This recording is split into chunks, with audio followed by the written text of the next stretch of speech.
मेरठ के सरधना विधानसभा क्षेत्र के सलावा गांव में हुए सांप्रदायिक विवाद और उसके बाद हुई कार्रवाई के विरोध में समाजवादी पार्टी ने प्रदर्शन किया। पार्टी ने प्रशासन पर एक तरफा कार्रवाई करने और केवल एक समुदाय को निशाना बनाने का आरोप लगाया।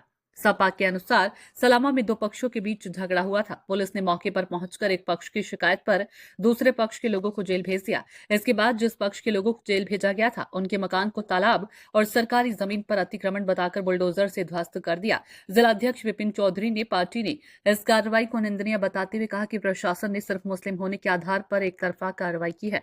सपा ने मांग की है कि दूसरे पक्ष की बात भी सुनी जाए और ये सुनिश्चित किया जाए कि क्या गांव में तालाब या सरकारी जमीन पर केवल इन्हीं लोगों के मकान बने हुए थे। सपा ने सलावा गांव में मौजूद तालाब की पूरी पैमाइश कराने की भी मांग की। पार्टी का कहना है कि यदि तालाब या अन्य सरकारी जमीन पर किसी का भी अतिक्रमण है तो जो उसे पूरी तरह से कब्जा मुक्त किया जाना चाहिए। उन्होंने धर्म के आधार पर कार्रवाई करने को गलत बताया। सरधना के सलावा में मछली पकड़ने और पीएम व सीएम पर टिप्पणी करने पर बीते मंगलवार रात सांप्रदायिक संघर्ष हो गया था। इस मामले में पुलिस आरोपियों को जेल भी भेज चुकी है। तीसरे दिन प्रशासनिक पुलिस अधिकारियों ने अवैध निर्माण का ध्वस्तीकरण कराया था। बुलडोजर से एक आरोपित की डेयरी और दूसरे के मकान में नाले पर किए अतिक्रमण को ढहा दिया गया था। राजपूत समाज के लोगों ने मुख्य आरोपी अबरार का मकान ढहाने को लेकर हंगामा किया था।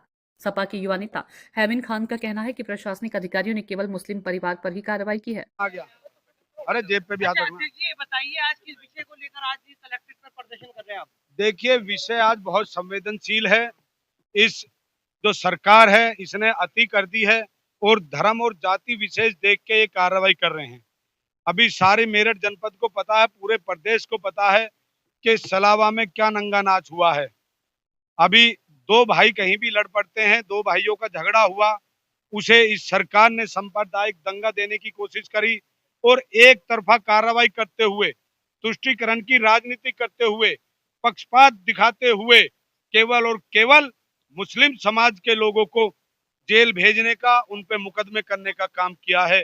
और सबसे निंदनीय काम यह है कि जहां बरसात में छतें चूज आती हैं, लोग पल्लियां डालते हैं, पन्नियां डालते हैं, लेंटर डालते हैं, उस वक्त में ऐसे नाजुक दौर में मुस्लिम भाइयों के एक तरफा कार्रवाई करते हुए बुलडोजर चलाया गया है, उनके घर तहस नहस कर दिए गए हैं।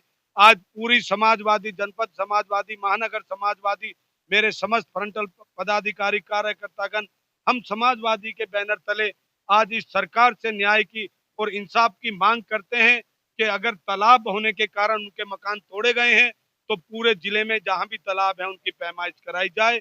जो भी जिस समाज या धर्म का है उनके जो अवैध कब्जे हैं सबके समाप्त करे जाएं। सरकार हठधर्मिता दिखाते हुए एक पक्ष कार्रवाई ना करे। हम सरकार से न्याय की और इंसाफ की उम्मीद करते हैं। आज भी जो है एक टीम प्रशासन की पहुंची भी है और भी घर चिन्हित किए जा रहे हैं जहाँ पर वो अवैध रूप से देखिए, आज शासन प्रशासन कुछ नहीं है। शासन प्रशासन इस सरकार की चापलूसी कर रहे हैं, चौकीदारी कर रहे हैं, वो सिर्फ फॉर्मेलिटी कर रहे हैं। जिस दिन प्रशासन जिम्मेदार हो जाएगा, ईमानदार हो जाएगा तो उस दिन हमारी जरूरत नहीं पड़ेगी।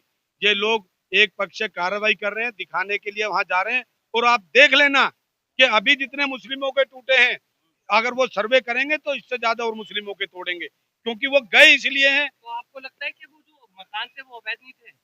देखिए, पूरे जनपद में आप चिन्हित करा लीजिए, जहां तालाब है, आप सड़कों की स्थिति देख लीजिए एमडीए की, लोग 3-3 फुट पे रैंप रख देते हैं, क्या वो अवैध नहीं है? अवैध तो पूरा एमडीए भी है, अवैध वसूली पे चल रहा है एमडीए। आप बताइए, शासन प्रशासन की नीति देखिए। आप के जो विधायक है उनकी विधानसभा थी लेकिन वो अभी नहीं गए। नहीं, विधायक कहीं व्यस्त होंगे, हमारे क्रांतिकारी विधायक हैं, कोहिनूर हैं वो हमारी पार्टी के, तो कहीं वो व्यस्तता होने के कारण नहीं गए। और हम भी, आप हमें भी विधायक निहित है, उनमें भी, हमें भी अखिलेश जी का चेहरा है, तो हम सब विधायक के और अखिलेश जी के रूप में यहाँ खड़े हैं, क्योंकि पूरी समाजवादी परिवार एक है और एक होके ही हम अपने समाज